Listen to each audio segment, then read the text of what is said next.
What a perfect way to start. So I'm just going to say hello to our Cyber Sunday School folks. This is one of my dearest friends, my fairy godmother. I sometimes call her Adrienne Manson. She is a member at St. Patrick. You may have seen her around a little bit. She's a mensch. She's a mentor of mine, a spiritual mother. She's taught me so much about the gospel and about life and about generosity and love. And I'm making her blush here a little bit, but I just delight in her so much. And I wanted to introduce you to her this week for a couple of reasons. One, because she's a little bit responsible for the way that Cyber Sunday School went this semester. She may not know that, but we were talking this summer, and she said, it would be really cool for all the people who are isolated is if they could see other human beings from the church and sort of like hear a little bit from them. And so I kind of went that direction with Cyber Sunday School, and I'm so glad that I did because it's been great to have conversations. So I'm just going to ask a couple of questions and let her just be a fount of blessings to all of us. How about that? Adrienne, how are you this afternoon? No pressure. I'm well. Good. So how long have you been a member at St. Patrick? Do you remember? No. No idea. Great. All right, then we'll just I don't know if I remember either. A couple years maybe? Yeah, it feels like that. Sure, something like that. Yeah. And I just want to ask a couple of questions about. I'm going to dive right in the deep end because that's just where I want to be. Okay. So you have like an autoimmune disease that makes it difficult for you to be out in public right now because of coronavirus. Yeah. How have you been coping with that? How do you stay sane? Well, I do stay home a lot. And I've just tried to be really careful. I mean, Bob's our forager, so he goes forth with a mask and conquers all things Costco, and gets us our groceries and things like that. But for the most part, I stay in the house, and I only recently started going to community group meets at the building, and we all show up in masks and we sit far apart. And but for the most part, I've pretty much stayed in the house since March, just because I have no defense, and I really can't take a chance. I got a cold once, and it put me in intensive care, so I don't dare take any chances for the COVID. Yeah. So what's it been like to worship online for the past, 9 months now? Is it 9 months? I think it's something like that. Oh, wow.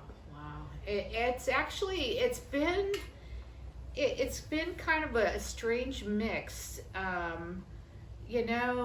There was when we first went live on the internet, and I tell you, there was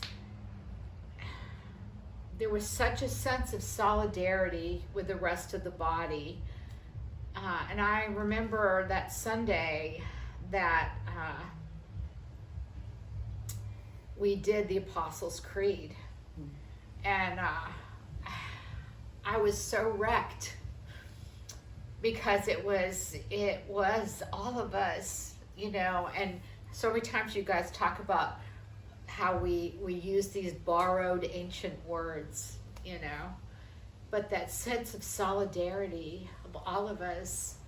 And here we were standing in our living room in our pajamas, saying these ancient words, and I had tears running down my face because I thought, even with the coronavirus, even though we're all in our disparate places, we're still here, and we're saying these words, and maybe I can't hear you say them at your house, but I know God hears us all saying these words together.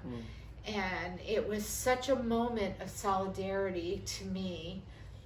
It was, I don't know, it really cemented something for me that still carries me. It's might feel bizarre, but I feel very connected to the body at St. Patrick's. Like that we, even though we're all in different places, I feel like we're still one, you know, and wherever each of us are, we carry a piece of something greater with us, you know, wherever we are. And I just have that, I don't know, I just feel that strong bond. And I love that. I love that about being able to tune in on with all the craziness with going through YouTube and all that, but to tune in, and I like the fact that I can also rewind and say, what did he say? but I love that bond, you know. I do. I just, because I feel like we're in this together, and we really are, you know.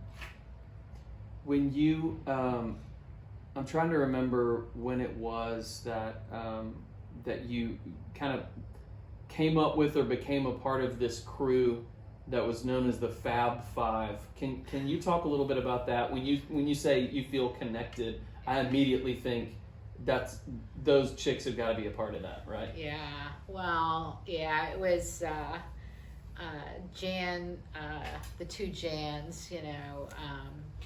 And Betty and Nancy and me, when Jan Jeffrey got her diagnosis, and it just kind of bloomed out of that. It was through the Skybox connection, and you know, the women on Tuesday nights going to Skybox, and Jan had gotten her cancer diagnosis, and I don't know how it just kind of morphed into a group of us becoming something to each other. And that morphed into the Fabulous Five, and then when COVID hit, all of us had some kind of very specific health need, or a family member with a specific health need. So we each made a commitment to observe certain restrictions on how we would mind our what we were going to do during the week, and you know, what we were not going to do, and what, you know, to kind of, this is our bubble, and this is how we're going to maintain our bubble. And so we all made a commitment to that, so that we could keep that bubble connected for Jan. Because of her cancer, we didn't want to put her in any more jeopardy than she already was. And people know that she passed away this past summer, and we kept our vigil so that we could meet in her driveway, and 6 feet apart with a glass of wine or whatever, and do silly things like on her birthday we had a car parade, you know, out in the cove, out in front of her house, and beeping and all, you know, blowing horns and all that stuff, raising a ruckus to point out to her whole neighborhood that it's her birthday. And just trying to be there for her and with her as much as we could safely do that. And then to have find a way to have communion together safely, and just, you know, keep this little pod of women together, and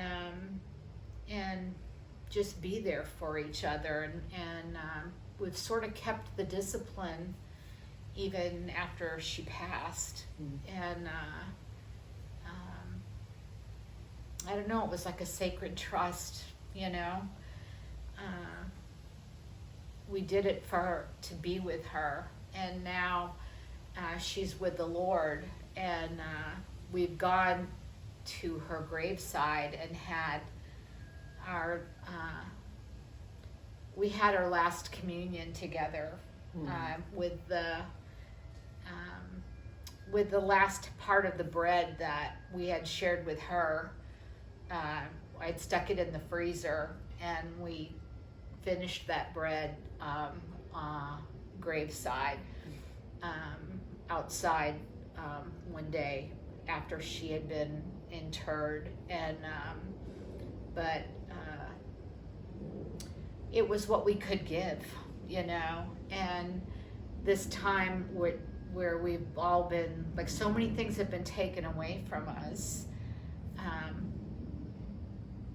it's like one of those intangible things, like saying the Apostles' Creed, you know. This intangible, these words, they make us belong together, you know. This commitment to these practices brought us together, and now whether Jan's here or there, we're still the Fab Five, you know, whether she's here or not. But but through this whole time of isolation, I don't know, I've just seen ways that God is, I don't know, brought into materialization relational touch points, you know, that really were not on my radar before. Even when it's washing your hands, and when you get the mail, and, you know, because your sisters are also doing that, so that the next time you see each other and you're sitting 6 feet apart under the gazebo in the square, you know, you can be safe people for each other. And that fact that you're doing that and you've seen those other 4 faces, it's going to get you through to the next week, you know, because that's all you've got right now, you know. And these are the faces that are praying with you and encouraging you, and maybe kicking your butt a little bit because you've been too down in the dumps and feeling sorry for yourself or something. But, you know, it's really been kind of marvelous, you know, and challenging, but good. Thank you for sharing that. No charge. And thanks for hanging out and having a conversation with me today. You're welcome. I love you. I love you too, bud. All right. Thanks for tuning in.